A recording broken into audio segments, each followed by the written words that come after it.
A wealthy woman seeks assistance from a struggling farmer when her vehicle malfunctions.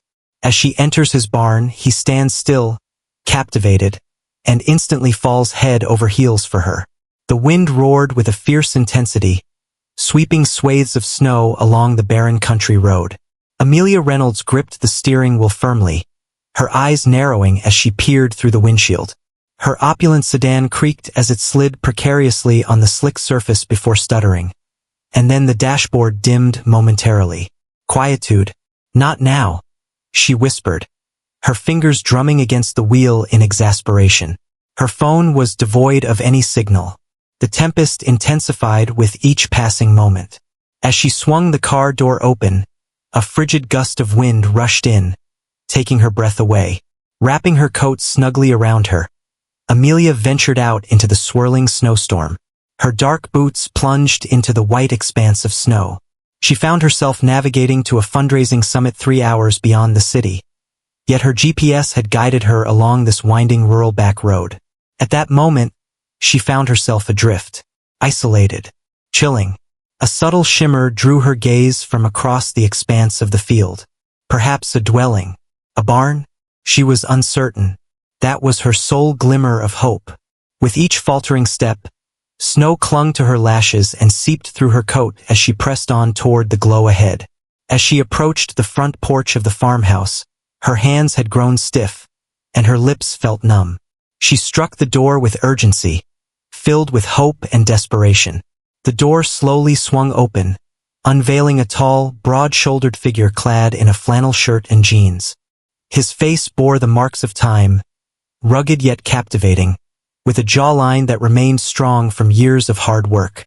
He remained expressionless. "I am sorry," Amelia stammered, her voice a mere whisper, trembling as it escaped her chattering teeth. "My vehicle has encountered a malfunction. I feel adrift. I'm in search of a cozy, warm place to call home for a while." The man blinked deliberately, his blue eyes filled with caution. "Visitors are a rare occurrence for me, particularly in the midst of a blizzard." "Please," she whispered, her voice trembling. "If assistance isn't provided, I may succumb to the cold." A lengthy silence hung in the air before he finally pushed the door open wider. "Come on in." Amelia entered, her body immediately embracing the comforting warmth. The farmhouse exuded a sense of simplicity. Wooden floors, a stone fireplace, a well-loved leather armchair. Yet it exuded a sense of warmth and coziness. She breathed in the aroma of pine mingled with smoke. "Remove that coat," he instructed. "You're drenched." She paused for a moment, yet complied with the directive, unveiling a silk blouse that clung to her skin, now damp. He offered her a heavy wool blanket from the couch, motioning toward the flickering flames of the fire. "Take a seat. Prepare yourself." Amelia sank into the chair, cocooning herself in the blanket with a sense of comfort. As he knelt to toss another log into the flames, their eyes locked in a moment of unspoken connection. "I'm Amelia," she said, her voice quivering. "Thomas," he responded tersely. "Thanks, Thomas." I found myself at a loss, unsure of where to turn next. He observed her for a moment. "What brought you out here?" As she recounted, "I was on my way to a charity conference in Pine Hollow. My navigation system directed me this route. I failed to consider. Conditions like these during storms can be quite perilous. The closure of these roads happens swiftly."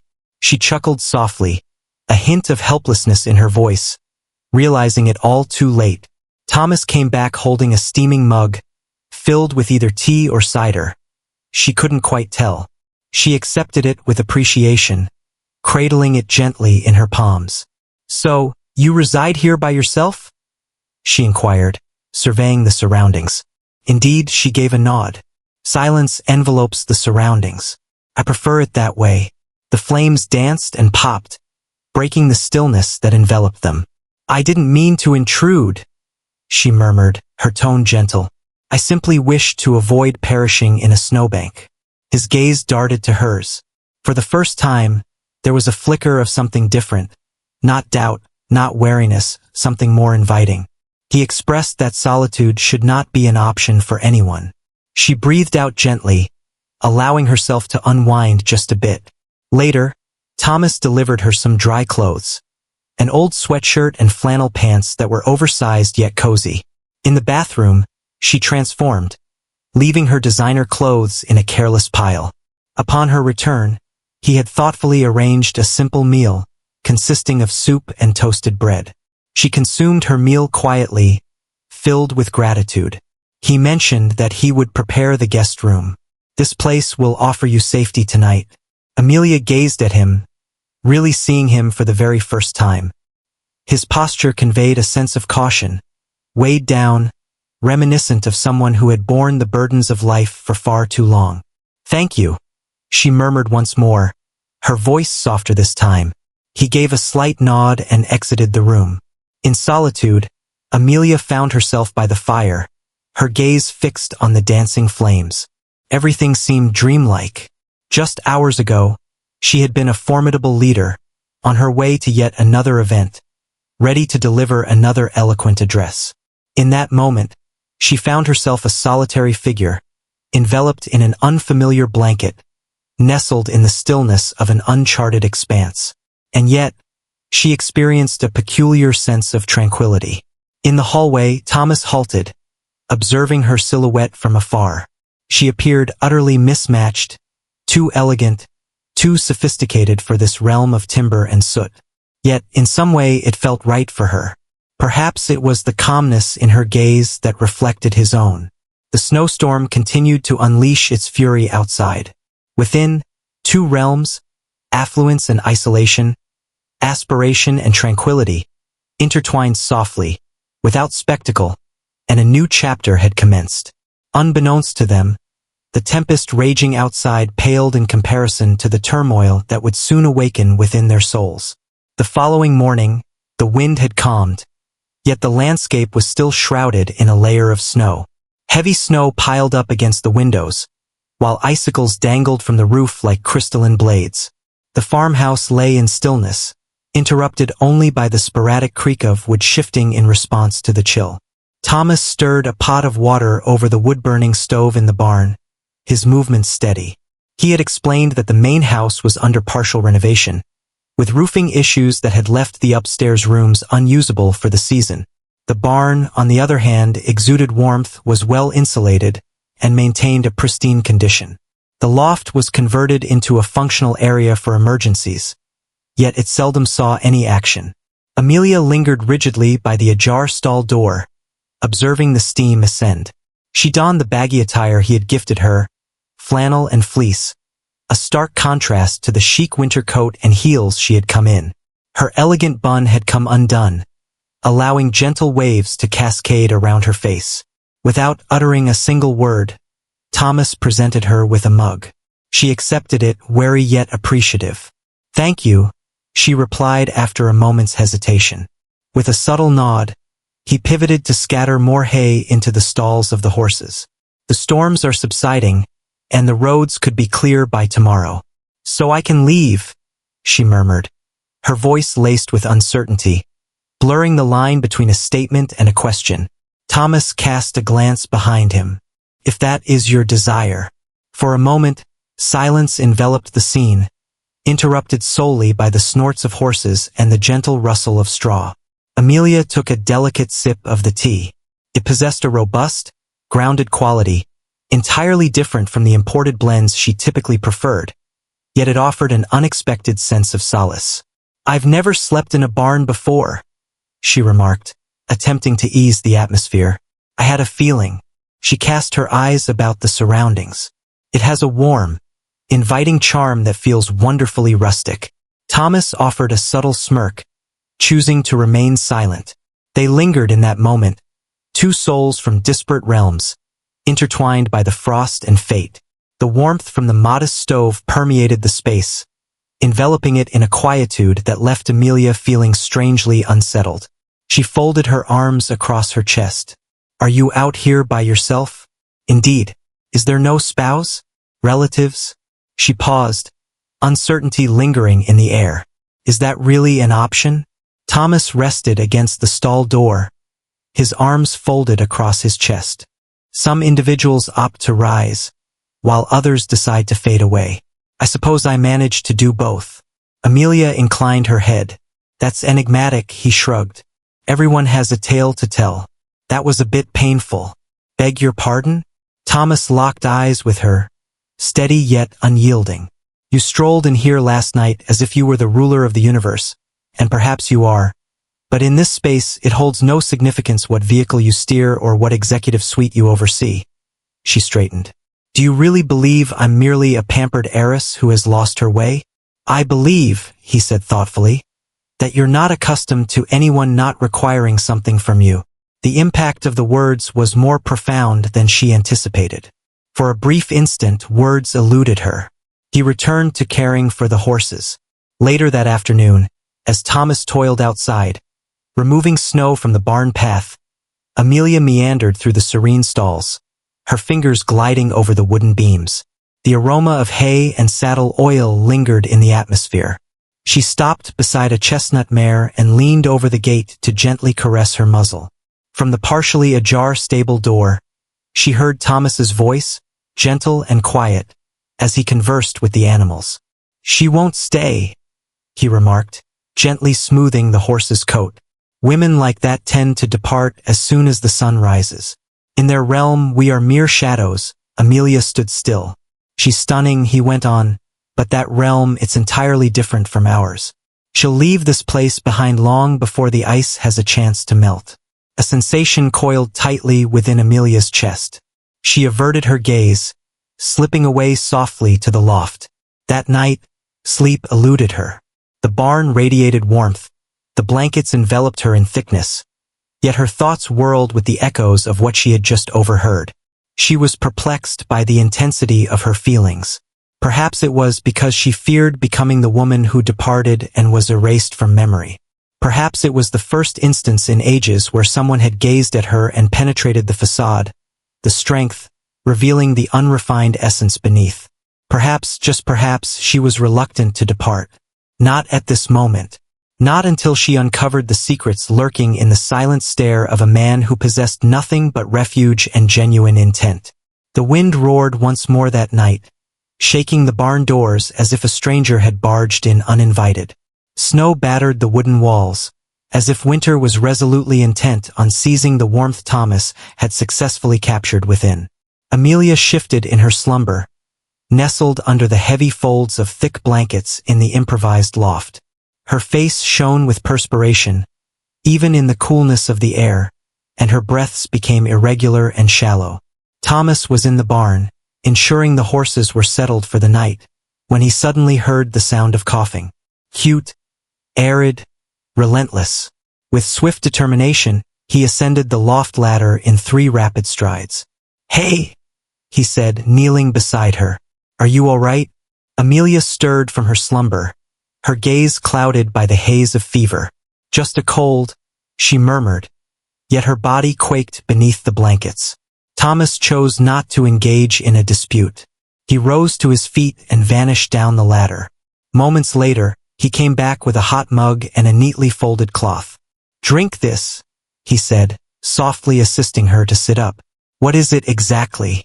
Her voice was rough and gravelly. Elderberry and honey. Outperforms many of the products available at a pharmacy. She took a tentative sip. The gentle warmth enveloped her throat, providing immediate comfort.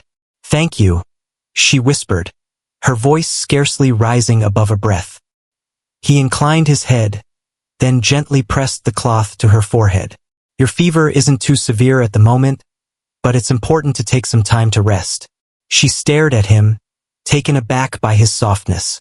Do you often look after people you don't know like this? He merely shrugged his shoulders. Only those who could potentially succumb to the cold in my barn. A delicate smile graced her lips. Your kindness runs deeper than you reveal. Thomas averted his gaze. Don't overanalyze it, but there was something in the tremor of her voice, the way she clutched the mug with both hands as if it were her lifeline, that compelled him to stay a moment longer. I used to fall ill quite frequently, she remarked unexpectedly. He raised his gaze. Indeed? She nodded, her gaze drifting far away. As a child, I experienced various foster homes and group shelters, Some were acceptable while others were no. Thomas remained quiet, allowing her to express herself. I recall a winter, she went on, her voice delicate. I was suffering from strep throat, yet no one seemed to take me seriously. I believed I was pretending to avoid school. I spent 2 days hidden away in a storage closet until a teacher finally discovered my presence. His fingers gripped the edge of the stool, his jaw set in determination. It's fine, she interrupted swiftly, though her tone trembled. It's merely, at times, the body holds on to memories that the mind seeks to erase. He found himself at a loss for words. He found it unfamiliar to encounter individuals expressing themselves in such an open and unfiltered manner. I don't typically share that with others, she remarked, casting a sidelong glance at him. He locked eyes with her. What makes me the right choice?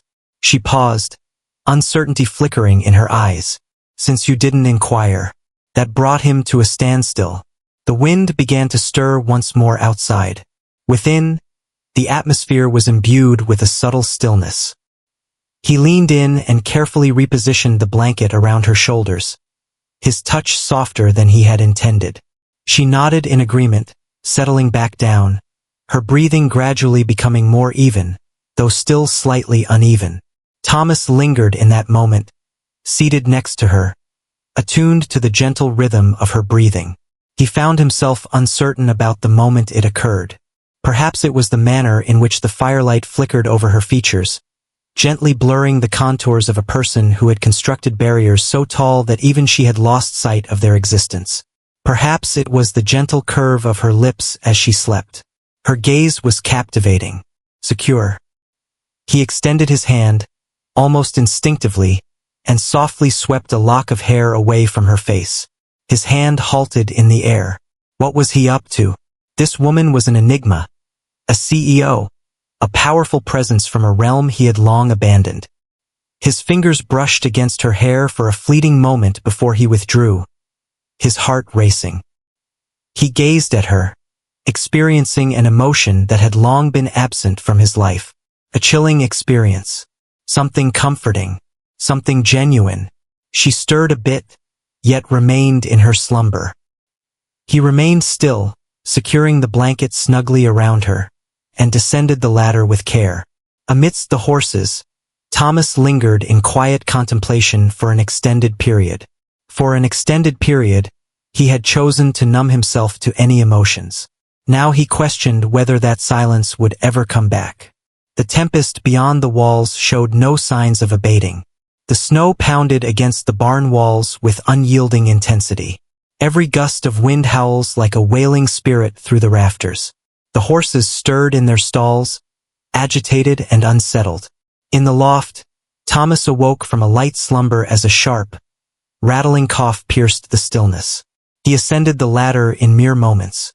Amelia sat upright, trembling beneath the heavy quilt. One hand pressed against her chest as another cough surged through her. Her complexion was rosy, and her eyes glistened with tears. She appeared as though she were grappling with her very own breath. "Hey," Thomas murmured gently. "You're on fire." "I'll be fine," she said with a hoarse whisper, her voice dry and cracking. "Absolutely not." He ascended the final step, settling beside her with a battered thermos and a neatly folded cloth. "There's no obligation." "Silence," he interjected, gently handing her the thermos. "Quench your thirst." The brew was warm and infused with herbs, not exactly enjoyable but undeniably calming. Amelia took a sip, her weariness silencing any thoughts of protest. "What is this all about?" She spoke with a rough edge. "Pine needle tea with a hint of mint. It aids in reducing the fever." She winced. "It evokes the essence of a woodland." Thomas let out a humorless laugh. "That is indeed the case." He immersed the cloth in the cool water of the basin, then delicately pressed it against her forehead. Initially, she recoiled, yet his touch was gentle, tentative, and imbued with a sense of respect. Amelia reclined, her eyelids gently closing. "Thanks a lot. In regard to this, you are unwell. I couldn't possibly overlook it." They lingered in silence for a moment. The wind outside roared, Yet within the barn, a snug embrace enveloped everything, filled with an unarticulated essence. Have you ever experienced something like this? She inquired abruptly, her eyes remaining shut. Thomas gazed at his hands. Occasionally, in my youth, she pivoted her head gradually in his direction. Did you find yourself by yourself? A moment of stillness. Indeed, he acknowledged it. Frequently. Amelia gave a slight nod. I felt the same way. He cast a fleeting look in her direction. She opened her eyes, the fever rendering them glassy. Yet her gaze held a keen intensity that suggested something more. Openness. I've never shared this with anyone. She started, her voice barely above a whisper. From the age of 5, I found myself navigating the foster system, moving from one home to another as if I were a package that no one desired. Thomas remained silent. He simply absorbed the words. I became accustomed to sleeping in my shoes, just in case we had to be relocated during the night. I discovered the art of concealing food beneath my pillow, as certain places treated rationing as a form of punishment.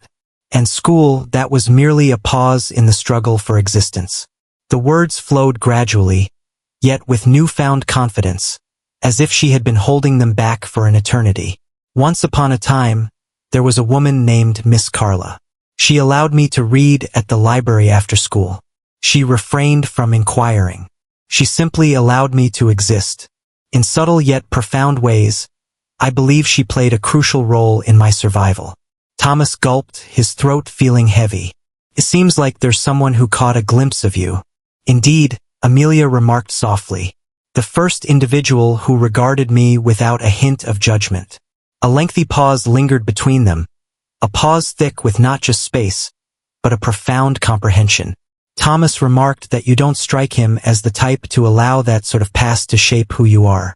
In the end, a faint smile graced Amelia's lips. I lacked the privilege. Allowing it to define me would have meant my demise. You've transcended mere survival. Her eyes sparkled with a captivating brilliance. And yet here I find myself, trembling in a barn, sipping water from the forest. Thomas let out a gentle chuckle once more. She let out another cough, grimacing slightly. I suppose I remain human despite everything. You have always been that way. His voice was so soft that she nearly overlooked it. She stared at him, taken aback. Thomas rose, extending his hand to smooth the quilt over her shoulders. Make an effort to rest. She nodded, her eyelids fluttering shut. He lingered for a heartbeat, then began to walk away, only to pause again. His hand lingered just above her forehead, then gently brushed through her hair. A soft tendril had draped over her temple.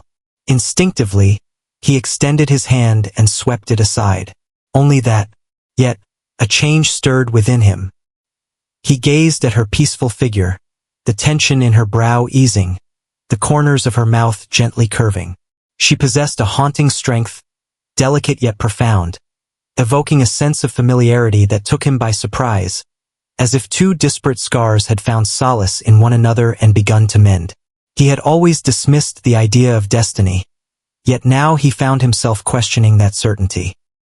He descended the ladder with a hushed demeanor, his heart racing, his inner musings drowning out the tempest outside. Above, Amelia continued to sleep, yet in the silent divide between their realities, an unarticulated shift had taken root, forever altering both of their lives. The dawn emerged bright and unclouded after a stretch of gloomy days. Sunlight streamed through the barn windows, illuminating the dust and hay in gentle, golden beams. A tempest had swept through, bequeathing a flawless, icy realm beyond the window. Amelia positioned herself at the barn's entrance, her phone clutched firmly against her ear. Her jaw tightened, her voice strained. Indeed, I'm aware that the board is anticipating, she remarked. Inform them that I will arrive before noon. Simply keep them at bay for a bit more time. I'm en route. She concluded the call, her breath forming a mist in the chilly air, her heels now scuffed and damp, making a slight crunch on the wooden floor as she pivoted toward Thomas, who stood a few feet away, his arms crossed over his chest. I must leave now, she stated. I assumed, he responded, tone devoid of emotion. They require my presence in the city once more.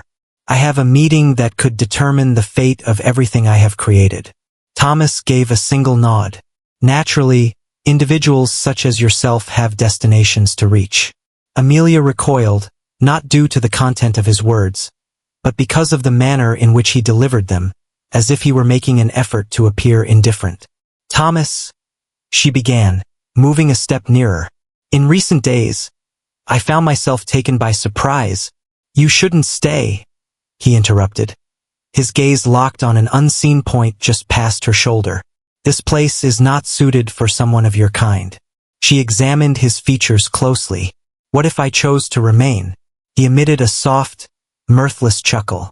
In that case, you would forfeit it all, your standing, your credibility, your entire existence. What is the purpose of this? Several serene mornings spent in a barn? Amelia felt a pang in her heart. You don't understand, she whispered. If I remain, I will forfeit it all. At last, Thomas turned his gaze toward her. His eyes held a raw, wounded quality. Absolutely, I comprehend completely. That is the reason you must leave. The engine of the mended vehicle purred softly outside, poised in anticipation. Amelia paused, absorbing the moment, then gave a slight nod. She pivoted, her steps measured as she made her way to the barn door. Yet, as she approached it, she hesitated. She spun around, her gaze sparkling with an uncontainable emotion. With swift grace, she closed the gap between them and enveloped him in a warm embrace. I can't understand why this pain lingers, she whispered against his shoulder. However, it did.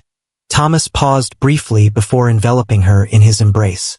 The hug was intense, passionate, silent.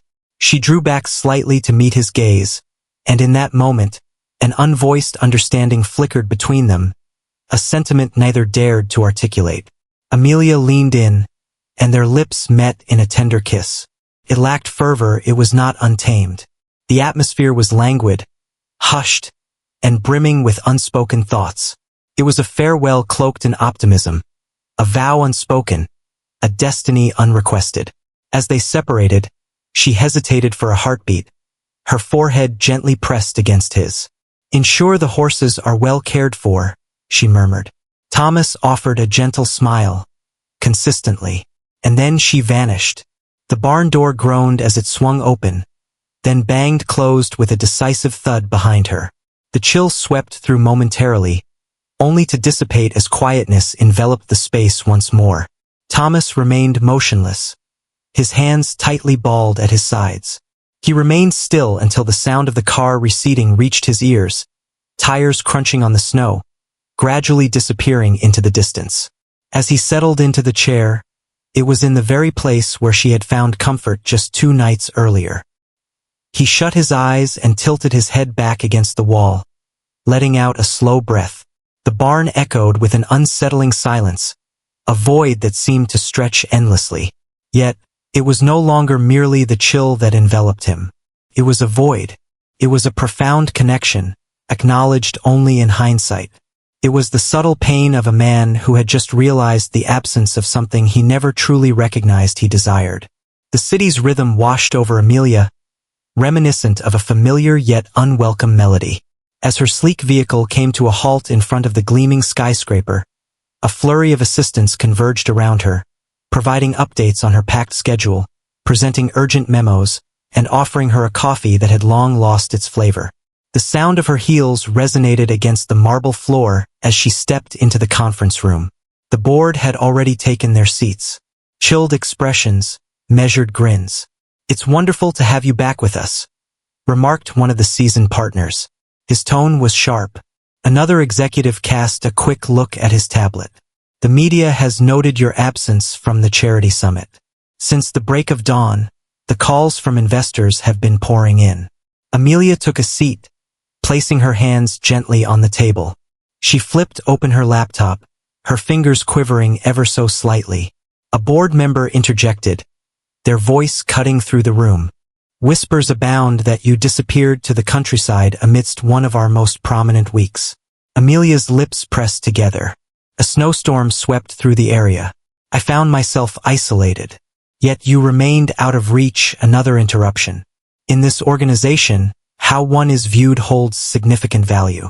You, more than anyone else, are aware of that. She gazed intently at the illuminated display before her. This all seemed surreal. Everything seemed off. As the meeting concluded, she made her way back to her office, the glass walls providing a barrier between her and the sprawling city skyline outside. The city sprawled infinitely, shimmering with the essence of aspiration. Yet it had lost its brilliance for her. She settled into the leather chair, took off her earrings, and then reached into the side drawer for a breath mint. In that moment, her fingers grazed a gentle texture, a neatly folded square of flannel. She extracted it gently, Thomas's handkerchief, the very one he had tied around her wrist during that night of coughing in the barn. It lingered in her coat pocket, a remnant she had neglected to discard. Her breath hitched. Suddenly, tears cascaded down her cheeks. They descended quietly, saturating her stylish blouse, her immaculate hair, her curated persona. She pivoted her chair from the bustling cityscape and clutched the handkerchief tightly to her chest. "I am a millionaire CEO," she whispered through her tears. "But I have never felt so empty." That night, she lingered in the office long after the building's lights had faded into darkness. She failed to respond to emails. She dismissed the calls. She remained in the quiet, absorbing all that she had overlooked for far too long. The following morning, her assistant stepped in, pausing at the threshold. "Excuse me, but I believe you should take a look at this." He presented her with a newspaper. On the front page was a photograph, eyes that felt like home, a flannel shirt that whispered stories. Thomas, positioned next to a county sheriff, receiving an accolade. The headline proclaimed, "Local farmer recognized for courage in blizzard rescue." Amelia gazed at the image, her heart pounding. The piece elaborated on how Thomas offered emergency shelter amidst the storm, highlighting his ingenuity that may have preserved lives along that rural stretch of road. It spoke of his serene existence, seeking nothing in exchange. She ran her finger over the photo, her eyes welling up once more. He had rescued her, completely and utterly, yet she had turned and left. She placed the paper aside and rose gradually, making her way to the window. The skyline had lost its once mighty presence. It appeared far away, synthetic. She had crafted a formidable legacy. She had crafted a reputation. Yet it fell short, for within a barn, hidden beneath the snow-laden hills, she had discovered something that no title could ever bestow upon her. Tranquility, embrace, affection, and she had abandoned it. The gravel crunched under the tires of the sleek black rental car as it approached the wooden fence with a deliberate slowness. The sky was adorned with gentle strokes of amber and lavender, while the final golden beams of sunlight illuminated the field behind the barn, reminiscent of a cherished memory slipping away. Amelia switched off the engine, her hands quivering ever so slightly on the steering wheel. After hours on the road, she felt the weight of the journey pressing down on her. The handkerchief Thomas had once delicately placed into her hand now lay softly on the passenger seat beside her. It was merely a piece of fabric, yet she held it with reverence, as if it were a cherished relic, a symbol of something she believed was gone for good. Her heart raced with intensity. This was unwise, she reflected, impulsive, heartfelt. Yet, as she gazed outside, her eyes landed on him, and suddenly, all reason ceased to exist. Thomas stood by the fence, hammer poised, diligently fastening a wayward board. His stance remained unchanged, firm and unwavering. Yet, in a fleeting moment, his gaze shifted upward to meet hers, and an unmistakable transformation swept across his face. The hammer hung suspended, breath held tight. Their gazes intertwined across the field as if drawn together after a long separation. Amelia exited the car with deliberate slowness. The wind pulled at her coat and hair, yet she hardly paid it any mind. Her heels whispered against the gravel as she approached him. She halted merely a few paces distant. Silence enveloped them, stretching on for what felt like an eternity. The previous occasion they were this near, she had turned and left. At last she had returned. Thomas was the one to shatter the stillness, his hand moving deliberately toward the pocket of his flannel shirt. He retrieved the handkerchief, her delicate handkerchief. It bore a subtle wear, yet was meticulously creased, as if it had always remained in his care. "I think this is yours," he remarked, extending his hand. Amelia's lips quivered. She grasped it firmly, as though accepting something beyond mere fabric, something truly invaluable. "You held onto it?" she inquired, her tone gentle. Thomas averted his gaze for a moment, then returned his eyes to her. "I didn't intend to, you always held onto it. About you." The words lingered in the space between them, more substantial than the silence that ensued. "I returned," she said at last. "I returned, as the city had become suffocating. I found myself unable to sleep, unable to endure another board meeting, another fundraiser, another discussion about stock prices and market projections, without my mind drifting to this place. Concerning you." Thomas's jaw tightened subtly, as though he were battling against a flicker of hope. "I convinced myself that I departed out of necessity," she went on, "because my existence had become overly intricate, excessively exposed. Yet the reality is I felt fear." He remained silent, allowing her to express herself. "I have dedicated my life to constructing barriers to shield myself from hurt, from setbacks, and from relying on others.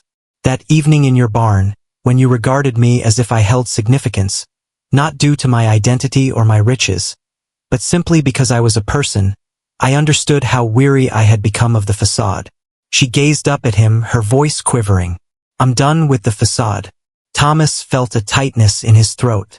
"I believed I was merely a chapter in your tale," he said, finally shattering the quiet. A moment of stillness amidst the hustle of boardrooms and interviews.